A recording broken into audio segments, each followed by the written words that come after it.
മാതൃഭൂമി അന്താരാഷ്ട്ര അക്ഷരോത്സവത്തിന് തയ്യാറായി തിരുവനന്തപുരം കനകക്കുന്ന്. MBFLന്റെ 6ാമത് എഡിഷന് മുന്നോടിയായി കനകക്കുന്ന് ശുചീകരിച്ച് സന്നദ്ധ പ്രവർത്തകരും ജീവനക്കാരും 4 ദിവസങ്ങളിലായി നടക്കുന്ന അക്ഷരോത്സവത്തിൽ ലോകത്തിന്റെ വിവിധ ഭാഗങ്ങളിൽ നിന്നുള്ള 400-ലധികം പ്രഭാഷകർ എത്തിച്ചേരും. പരിവർത്തന പ്രവാഹങ്ങൾ എന്നതാണ് അക്ഷരോത്സവത്തിന്റെ ഇത്തവണത്തെ കേന്ദ്ര ആശയം. ആ പരിവർത്തനം ഇവിടെ നിന്ന് തുടങ്ങുകയാണ്.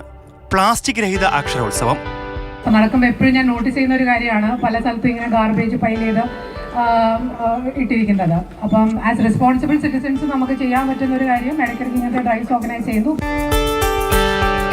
4 ഗ്രൂപ്പായിട്ട് പാലസിൻ്റെ 4 സൈഡിലോട്ട് നമ്മുടെ തിരിച്ചു വിട്ടിട്ടുണ്ട്. ക്ലീനിങ് കഴിഞ്ഞ് വീണ്ടും ഇവിടെ തന്നെ എത്തിച്ചേരും. നമ്മുടെ മാതൃഭൂമിയുടെ MBFLനോട് അനുബന്ധിച്ച് ഇവിടെ പ്ലാസ്റ്റിക് ഫ്രീ സോണായിട്ട് ആക്കാനാണ് ഞങ്ങൾ ശ്രമിച്ചുകൊണ്ടിരിക്കുന്നത്. നിരവധി കോളേജുകളിലെ നാഷണൽ സർവീസ് സ്കീം വോളണ്ടിയേഴ്സും അധ്യാപകരും മാതൃഭൂമി ജീവനക്കാരും ശുചീകരണ പ്രവർത്തനങ്ങൾ ഏറ്റെടുത്തു.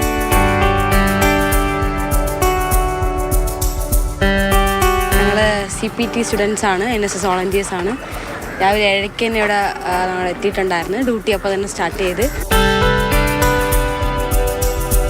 ഈ മാസം 6 മുതൽ 9 വരെ കനകക്കുന്നിൽ അരങ്ങേറുന്ന അക്ഷരോത്സവത്തിൽ ലോകത്തിന്റെ വിവിധ ഭാഗങ്ങളിൽ നിന്നായി 400-ലധികം പ്രഭാഷകർ എത്തിച്ചേരും. മാതൃഭൂമി ന്യൂസ്, തിരുവനന്തപുരം.